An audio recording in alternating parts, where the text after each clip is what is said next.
Hello mga langga, maayong adlaw sa tanan. It's me again, your langga in kusina. And for today's video ay gagawa po ulit tayo ng one of the best Pinoy kakanin. Ito yung tinatawag nating palitaw. Pero hindi ito yung nakasanayan nating palitaw mga langga ha. Dahil yung simpleng palitaw natin, level up natin yan. Hindi lamang ito masarap na merienda, kundi napakadali pa nitong gawin. Pero bago ang lahat, baka naman pwedeng palambing ang inyong langga. Sa mga hindi pa po nakapag-subscribe, please subscribe Kusina ni Langga for more uploading videos to share mga langga. And pahit na rin po ng notification bell para lagi po kayong updated sa tuwing may bago po akong upload. Maraming salamat! To start with mga langga ay meron po ako ditong 500 grams na glutinous rice mga langga. Ayun, nagtabi lang po ako dyan ng konti for in case po na masobrahan sa tubig yung ating mixture ay meron po tayong pandagdag. Kaya mas importante yung nagtatabi po tayo mga langga. At sa paglalagay po ng tubig nito mga langga ay alalay lang po ang gagawin natin ha. Paunti-unti lang po ang paglagay natin hanggang sa makuha po natin yung tamang mixture na hinahanap po natin mga langga. Kaya minsan po kasi depende rin yun sa glutinous rice na nabili natin. Meron po itong matakaw sa tubig at meron naman pong tama lang. Dito po nakagamit po ako ng mahigit 1 cup mga langga. Ayan, continue lang po natin ito sa pagmekos-mekos hanggang sa makuha po natin yung tamang mixture na hinahanap po natin mga langga. Yung mga ganito-ganito po yung itsura niya. Yung hindi po siya dry kasi pag dry siya mga langga is cracky po yung datingan nito mga langga. May alam yung nagpuputok-putok ganun. Yun, kapag matubig naman ay hindi rin po maganda mga langga.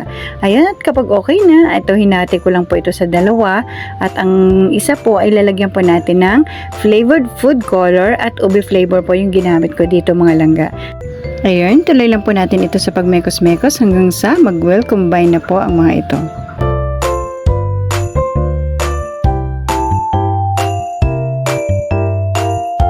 Ayan, at kapag okay na po, bibilugin na po natin ito mga langga. Ayan, gumamit lang po ako dyan ng at least 1 teaspoon. Again, depende na po sa inyo kung gaano kalaki ang gusto nyo. Ayan, i-form lang po natin ito into circle lahat mga langga. Pati na yung dun sa ating white. Ayan, same lang din po yung gagawin natin. Bibilugin po natin ito lahat. Mas maganda kasi yung mga langga kapag kapare-parehas po yung sukat nila or pare-parehas po yung laki nila, ika nga naka-uniform. Char.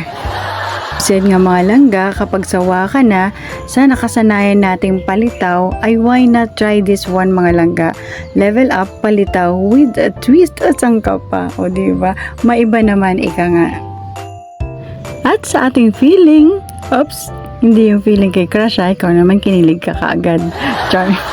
Sa ating feeling mga langga, ay gagamit po tayo dito ng keso at ubi halaya. Ayun, islice lang po natin ito ng pahaba. Ayun, at ayan, kukuha po tayo ng isa. Ayan, sa ubi flavor mga langga, ay gagamit po tayo ng keso dito. Ayan, at doon naman sa puti po natin, sa plain po natin, ang gagamitin naman natin doon ay yung ating ubi halaya mga langga. Ayun, i-close lang po natin ang dulot-dulo at ayan, i-roll lang po natin ito hanggang sa mahilo. Char. Ayan, be sure mga langga na walang nakalabas na keso hanggang sa dulo mga langga ha. Kung hindi, pagka pinalutang natin doon ay lalabas din po ang ating keso. Kaya be sure na naka-close talaga ito ng maigi mga langga. Ayan, roll lang po natin hanggang sa makuha po natin yung tamang laki na gusto natin. O di po ba? Ayan, pabilisin na natin. Charan! Ito na lahat ng nagawa natin. O di ba? Magic. Ang bilis na. Charot. And next, dito po tayo sa ating kaserola. Ayan. Naglagay na po ako dyan ng tubig mga langga at habang inaantay po natin na kumuluyan, ay dito po muna tayo sa ating sesame seeds. Ayan, magro-roast lang po tayo ng sesame seeds mga langga. Ayan, mga 1/2 cup ang ginamit ko dyan. I-roast lang po natin ito hanggang sa ito ay maging golden brown at kapag okay na, ayan, set aside muna natin ito. Balik tayo dun sa ating pinapakulo ang tubig mga langga. Ayan, kumulo na. Kaya, inuna ko na salang itong ating ubi flavor na palitaw mga langga. At kapag ito po ay lumitaw na or lumutang na, it means luto na mga langga ha. Hindi ko lang po nakuha na video yung paghango ko nito. Pero pag nakita nyo pong lumutang na po, ay it means okay na, luto na po iyon. At hahanguin na po natin at kukot na po natin ito with grated coconut mga langga. Ayun, nakakatakam ng itsura nitong ubi. Ang sarap, tapos may keso pa, o diba, sangka pa. Then next po natin ay yung ating white mga langga o yung plain po natin. Ito po yung palaman nito ay yung ating ubi halaya. Ayan mga langga, yung sinasabi ko sa inyo. Kapag ito po yung lumutang na, ayan, hanguin na po natin. Ayan, binibilisan ko lang dyan mga langga ha, kasi baka mamaya kasi magdikit-dikit kapag matagal siya na nasa strainer. Ayan, at kapag okay na po, ayan, i-coat din po natin ito with grated coconut mga langga. Ayan, ang sarap. Sangka pa, natatakam ka na ba? Ang galing din naman na nakaimbento ng pangalan ng kakanin na ito mga langga ha, palitaw. So it means kapag ka lumitaw na, luto na. O diba, simple as that lang. At nagupit lang pala ako dyan ng kaperasong dahon ng saging mga langga. Ayan, binalot ko lang po para pagkakinain po natin ito ay meron po tayong mahawakan.